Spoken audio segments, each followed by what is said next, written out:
X3 on minule alati tundunud justkui sellise keskiealisuse ületanud härrasmehe auto, kes on alles jõudnud oma pensionikka ja sooviks oma pensionipõlve aastaid rikastada sellise väärika Baieri mootoritehase keskmise suuruse linnamaasturiga, mis on üsna võimekas, suur ja väljapaistev, kuid samas need härrased ilmselgelt teavad, et kui nad sooviksid endale X5 või X6, siis ilmselt peaksid nad oma pensioniea lükkama 85. või lausa 90. eluaastasse ja seda nad ilmselgelt teha ei soovi ja seetõttu ongi minu meelest olnud BMW X3 just nii populaarne,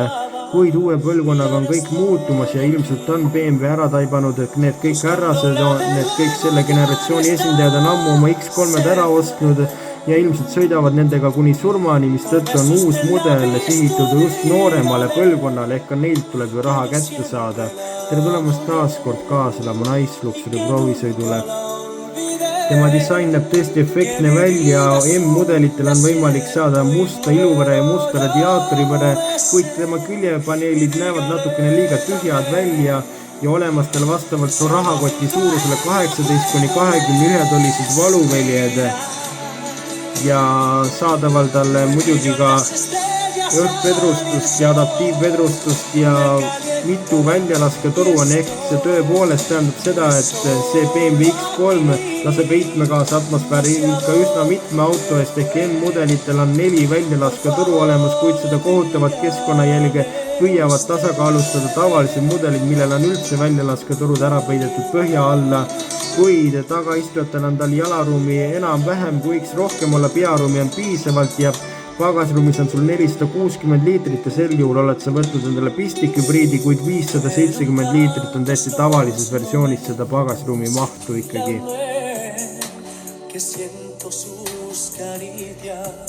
Interiööri,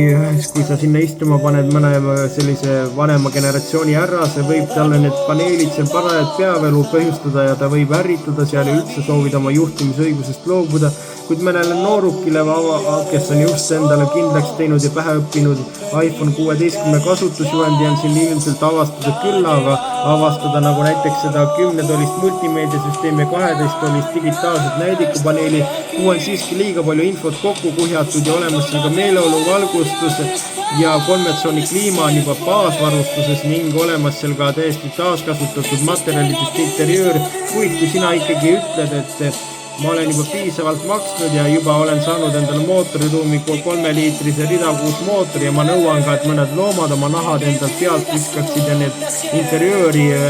edasi viskaksid, siis kui sa seda ütleb BMW-le, siis nad isegi ei teata veel mingitele instantsidele ja tulevad su soovile vastu ja lisavad interjööriga loomsed nahkdetailid, kuid olemas tal mootoriruumis 2-liitrine turbobensiin ja seda siis 208 hobujõu eest või pistikhübriidil, mis suudab sõita 70 km puhtalt elektriul lausa 300 hobujõudu ja olemas 3-liitrine rida 6 turbobensiin juba 400 hobujõulisena ja ka diiselmootor on tulemas ja ta on tulemas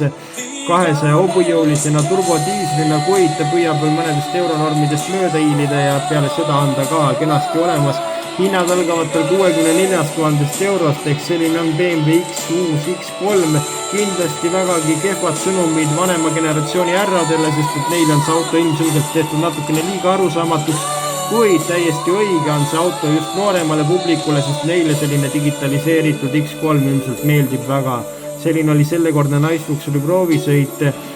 Kohtume juba nädala pärast, seniks kohtumiseni ja ligil kõik ka turvaliselt.